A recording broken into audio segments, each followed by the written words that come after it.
sometimes I don't feel it's me. I'm just being out there. I used to have really fun, smiling on court. So what? Just the way I feel about it. I've been in New York City, so I know what that's like. When I found out part one of this story a few days ago, I think this occurred on Friday night, I was really itching to make a video. Unfortunately, that was my travel day, so I didn't really have the opportunity to sit down and actually get to work until today. And then by that point, so much has happened in this situation, and it's a lot more than what people are trying to make it out to be, because I knew people were going to take this story and run away with it and make it something it's not, so I'm really glad I finally have the opportunity to cover it. Before we get to the content, we're going to be announcing giveaway winners each and every Friday for $250 for a subscriber that turns on our notifications on this channel. We're going to announce the giveaway winners on my community tab. If you want to enter, make sure you comment your Instagram handle in the comment section as well, or your Twitter handle for that matter, because there have been some people that try to scam me. And now that we get all that out of the way, cue the intro.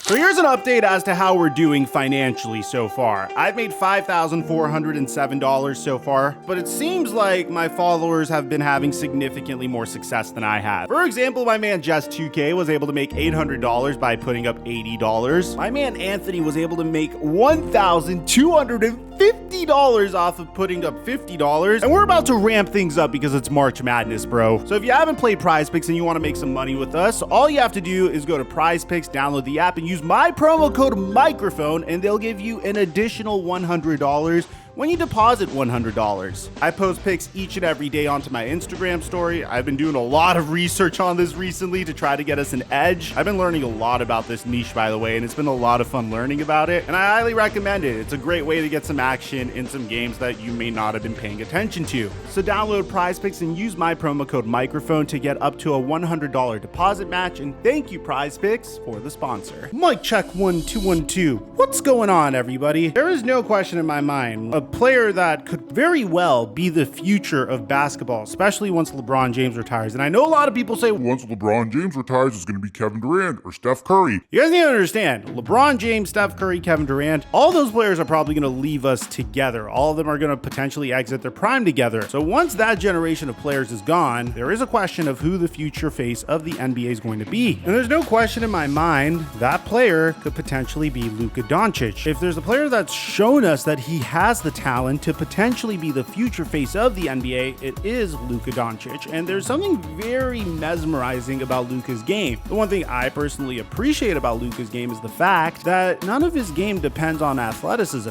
As a matter of fact, he's one of the least athletic players in the NBA, but he's intelligent, crafty, and it's still a pleasure for him to watch. And it's quite literally the next evolution of the game of basketball. And it's really sweet watching him. And I don't think this is a bold take at all whatsoever. I mean, anytime a player is able to enter the league, and in his second season, he's starting to average 28, 9, and 9, and has been putting up similar numbers to that, except for this past year, which was one of his best years. It's not a bold take to suggest that this human being could be the future face of the NBA. But there has been a bit of a puzzle surrounding Luka Doncic, and that's what team do you put around him in order for him to be successful? Now, here's the thing. I draw a lot of parallels between Luka Doncic and LeBron James during his first stint with the Cleveland Cavaliers, in the sense that both players kind of have a similar problem, but Luka Doncic has a significantly better front office than LeBron James did. In the case of LeBron James, although this is a very complicated scenario, I will admit, the Cleveland Cavaliers lost Carlos Boozer due to him essentially breaking a promise to them. They tried bringing in Larry Hughes to complement LeBron James. They missed on their draft picks. Their best running mate for LeBron James in his first stint was Mo Williams, AJ Hickson, a Shaquille O'Neal that was without a doubt past his prime, Antoine Jameson. And the issue primarily had to do with the fact that, one, I guess Cleveland wasn't that attractive of a destination. Bear in mind, this was before the days of social media, so maybe people thought that they couldn't build their brands in Cleveland. And two, the front office of the Cleveland Cavaliers just wasn't crafty enough to pull off the trades needed in order to get LeBron James the help he needed. And as a result, LeBron James James joined the Miami Heat and formed the Big Three with Chris Bosh and Dwayne Wade. Luka's in a similar situation in the sense that the Dallas Mavericks understand that they have a once-in-a-generation type player in him. They need to figure out a way to make this work. And so far, with Luka Doncic on their team, they have failed miserably at building a team that could result in them being a consistent championship contender. And to their credit, they've tried a myriad of different ways to become contenders with Luka Doncic as their cornerstone. I mean, in his sophomore season, they traded Dennis Smith Jr., DeAndre Jordan, Wesley Matthews, and 2 future first-round picks for Kristaps Porzingis, a trade where quite literally everybody lost, if we're being honest. By the way, remember Dennis Smith. He's going to be a very important part of this video. Kristaps Porzingis and Luka Doncic just didn't play well with one another. It didn't really result in tremendous success,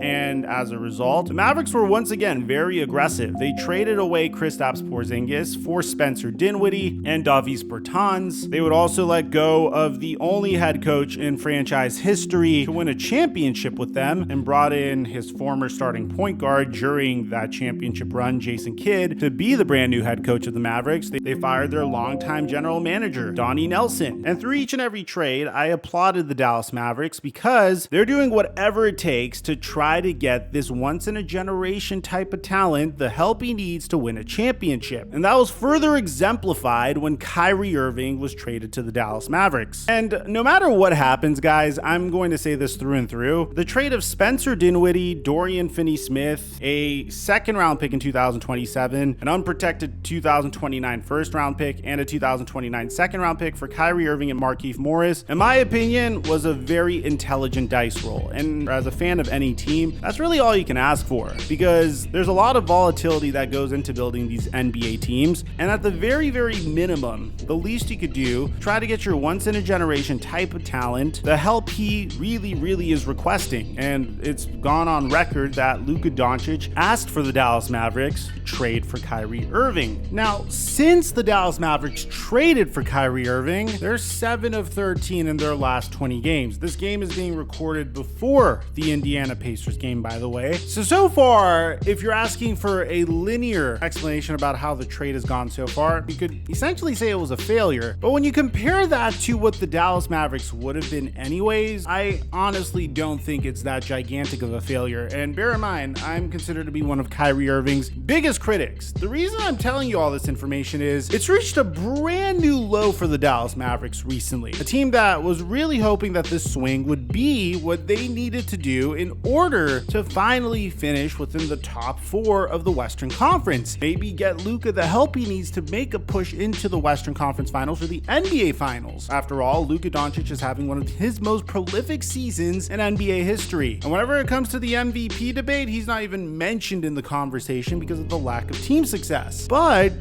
these past 2 games, particularly against the Charlotte Hornets, were a brand new low. So for those of you guys that don't know the backstory to this, it's actually quite incredible. A lot of this has to do with Luka Doncic's former teammate, Dennis Smith Jr., the individual that we were mentioning in the Kristaps Porzingis trade. For those of you guys that don't remember, Dennis Smith Jr. was the number 9 overall pick in the 2017 NBA draft. And for those of you guys that saw rookie year Dennis Smith Jr., he looked like the next coming of Derrick Rose for a little bit. I'm not even gonna lie. He even had LeBron James saying this when the Mavericks took on the Cleveland Cavaliers at the time. The Knicks passed on a really good one, and Dallas got the diamond in the rough. He should be a Knick. It's gonna make some headlines, but he should be a Knick. But Dallas is definitely, I know they're excited that he didn't go there. So he's an unbelievable talent, athleticism. He's very poised to be his age. Can shoot the ball, can penetrate. He's gonna only get better and better with the opportunity that he's given here to play. You know, so Dallas got a good one. I've been known now. I've been with him for so long now, so I've been known his talent level. Dennis Smith Jr. was an afterthought once Luka Doncic came into town. Understandably so. It's not necessarily the best environment to try to develop into the next face of the Dallas Mavericks when you have quite possibly one of the greatest prospects in NBA history joining your team. As a result, the Dallas Mavericks traded Dennis Smith Jr. for Kristaps Porzingis. And Dennis Smith Jr.'s career didn't really blossom once he went to the Knicks. As a matter of fact, 2 years later, he would play for the Knicks, but This time it would be the Westchester Knicks. Yes, the G League. Eventually, he would get traded to the Detroit Pistons for Derrick Rose. Then, when he was a free agent, he would sign with the Portland Trail Blazers before signing with his hometown team, Charlotte Hornets, this past offseason. Now, Charlotte Hornets have a lot of guards, and we've discussed this before when we were covering LiAngelo Ball. James Bouknight, LaMelo Ball are the first players that come to mind. So signing with this team is essentially saying, okay, I'm cool coming off a reserve role or maybe being at the end of the bench. Dennis Smith Jr. really made the most of his opportunity here, especially in these past 2 games where he got the ultimate revenge on the Dallas Mavericks. Now, bear in mind, the Mavericks came into this game in a dire situation. They're 8th in the Western Conference, and these next few games for the Mavericks could be the difference between finishing with the 5th seed in the West or not even playing in the playoffs at all. So very clearly crucial games, and luckily for them, they take on the Charlotte Hornets in back-to-back games. Well, in game 1, this is what would happen. Jay calmly gets it to Dennis. The kill show! It's over! Dennis Smith, welcome back to Dallas! Yeah, that was definitely a nightmare for Dallas Mavericks fans. Dennis Smith Jr. definitely taunted them as it went down. He really took this to heart. That's all we said pregame. Put the in the dirt. And following the game, Luka Doncic quite literally looked broken as a man, even saying that his passion for the game of basketball is gone. It's really frustrating. I think you can see it with me on the court. Sometimes I don't feel it's me.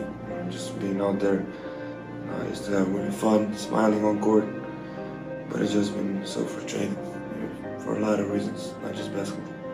Now, there's a lot of reasons why Luka could be feeling this way. Obviously, it could go outside of basketball. He could be dealing with something personal that I don't even want to really navigate. But if we're talking about strictly basketball, strictly his career, it has been frustrating. You're talking about a human being that's used to winning consistently before getting into the NBA. And it seems like once he made it into the NBA, throughout his first 5 seasons in the NBA, it's been more or less the same thing. A ton of personal success, not a lot of team success. And this past season, he kicked it up a gear, and it still didn't work. The Mavericks trade for Kyrie Irving, and that's not working either. So I could understand from a basketball perspective his frustration. Maybe it's the fact that he has been getting fined a little bit more, or he hasn't been agreeing with the referees recently. He got a technical foul in that very game. Maybe it was that. Maybe all of these are just an accumulation. Obviously, the hot take in this situation is people are saying, Oh, it's Kyrie Irving. Kyrie Irving went to the Mavericks and sucked Luka Doncic's soul, and now he hates basketball, and he's going to be the Andrew Luck of the NBA. I don't think it's that. I don't. I mean, I'm one of Kyrie Irving's biggest critics. I don't think that's a fair thing to say at all. But I will say, I'm not a huge fan of Kyrie Irving's reaction to the first loss to the Charlotte Hornets, because this is what he had to say as a result of it. What do you think when you hear the fans booing, you're down 18 in the third quarter? So what? Just the way I feel about it. I've been in New York City, so I know what that's like. You obviously want to play well, but it's only 5 people on the court that can play for the Dallas Mavericks. If the fans want to change places, then hey, be my guest. Got years of work ahead of you to be great enough to be on this level. But that our focus isn't necessarily on the boos. It should be on our performance and just being there for each other. Boos are just part of it.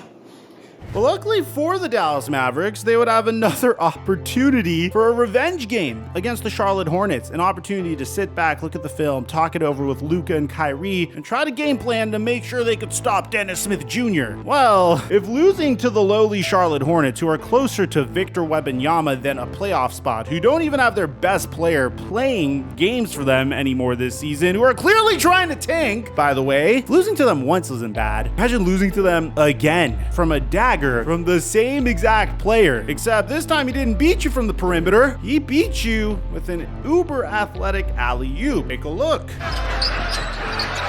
Smith!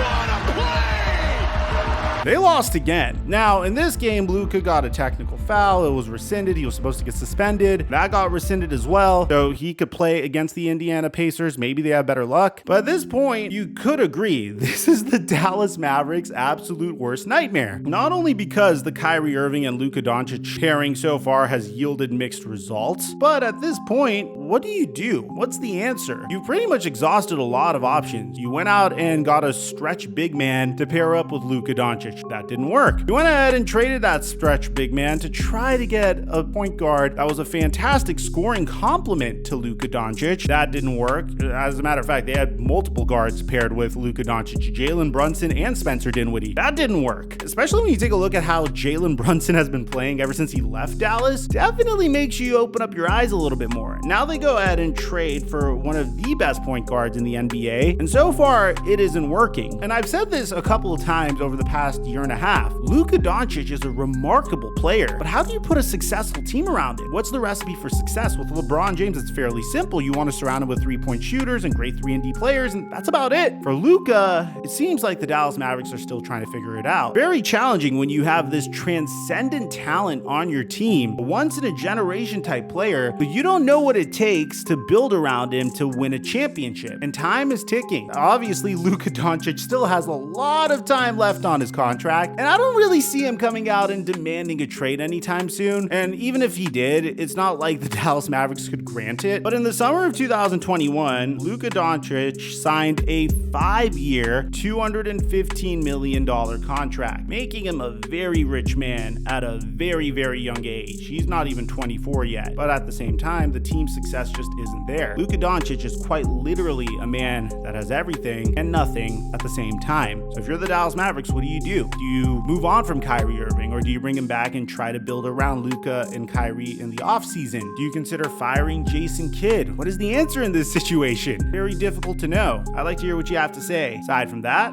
I'm your boy Mike. I'm dropping our mic until our next upload.